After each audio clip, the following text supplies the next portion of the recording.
Chers amis du Petit Ballon, bonjour. Aujourd'hui, j'ai la chance, l'honneur d'avoir avec moi Pierre Durand, Pedro Durand, voilà. De l'ambassade du Chili, directeur commercial. Exactement. Bonjour monsieur. Bonjour. Pour déguster avec moi un vin absolument fantastique. Fantastique. En plus, d'autant plus fantastique qu'on ne le trouve pas en France et que nous avons vraiment cette exclusivité de dégustation.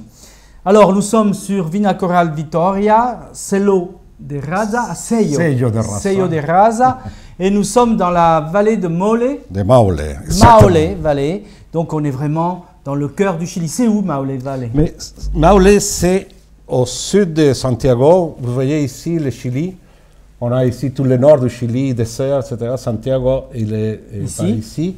Et Maule, c'est là, de ce côté. Voilà, on est dans le cœur de ce qu'on appelle la Central Valley, le cœur du vignoble, les meilleurs vins chiliens. Exactement. Alors, on va déguster ce vin magnifique qui est un Grand Reserva. Alors, Grand Reserva, ce n'est pas le système espagnol, mais c'est déjà un vin sélectionné et avec un élevage en fût. Déjà, la couleur est magnifique. Et la manière dont il coule, j'adore. Hein. Je fais toujours attention au bruit du vin quand il tombe dans le verre. Ouais. Des fois, on sent quand un vin est grand parce que la façon dont il coule, il y a un bruit spécial. Donc là, on a un vin qui est quand même belle intensité de couleur. Cépage Carmenère, magnifique cépage qui réussit et qui est l'emblème du Chili maintenant. Du Chili, ouais. Exactement. Voilà, cépage qui est bordelais d'origine. On en trouve encore un petit peu à Bordeaux, mais c'est surtout au Chili qu'il réussit le mieux. Donc, couleur intense, donc ça inspire quand même une certaine puissance, mais on a des reflets violets, brillants, limpides et une belle matière dans le verre. Alors au nez. Ah, c'est la classe. Oui, c'est bien. Oui. On n'a pas besoin de réfléchir. Tout de suite, on le sent.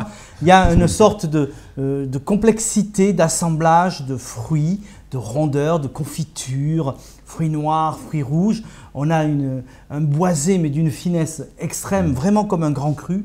Et on a ce côté un peu bois de cèdre, boîte à cigares, des notes poivrées, cardamome, réglissement. C'est sans fin. Donc, un côté chocolaté, c'est la classe. Moi, rien que de sentir ce nez-là, on a tout compris. Okay. En bouche.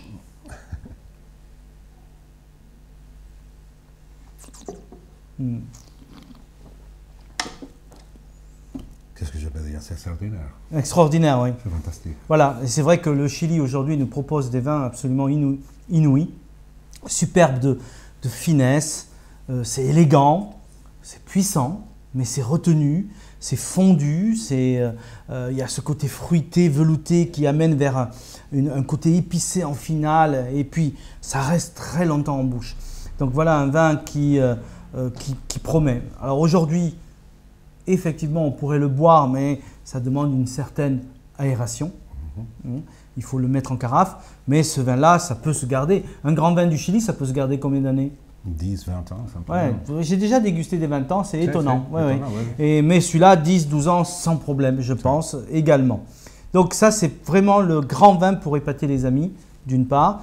Et puis, ça accompagne aussi une très grande cuisine. Alors, au Chili, il y a des plats avec lesquels on peut associer la carmenère. Bien sûr. Il y a par exemple le pastel de choclo, que c'est une espèce de hachis parmentier. Au lieu de pommes de terre, c'est du maïs. Il y a aussi des plats préparés à partir du saumon, de différentes variétés. Et d'autres plats aussi. Même le carmenère, il est utilisé comme vase pour la cuisson. Moi, je trouve que ça serait dommage de faire une sauce avec un si grand vin. Non, le carmenère, mais celui-là, non.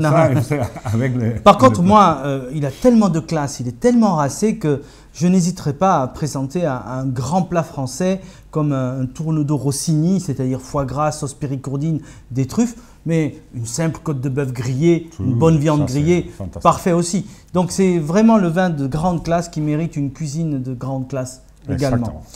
Quelle finesse, hein. Et il ne faut pas oublier que c'est un vin qui vient de la France. C'est la France qui est là. C'est la France qui est en Amérique latine, au Chili. Oui. Parce que la réussite que nous avons au niveau mondial avec notre vin, c'est grâce à... le savoir-faire français. Le savoir-faire français. Ben écoute, bravo, ça c'est vraiment une belle conclusion. Vive l'amitié franco-chilienne. Viva Chile et France. À votre santé.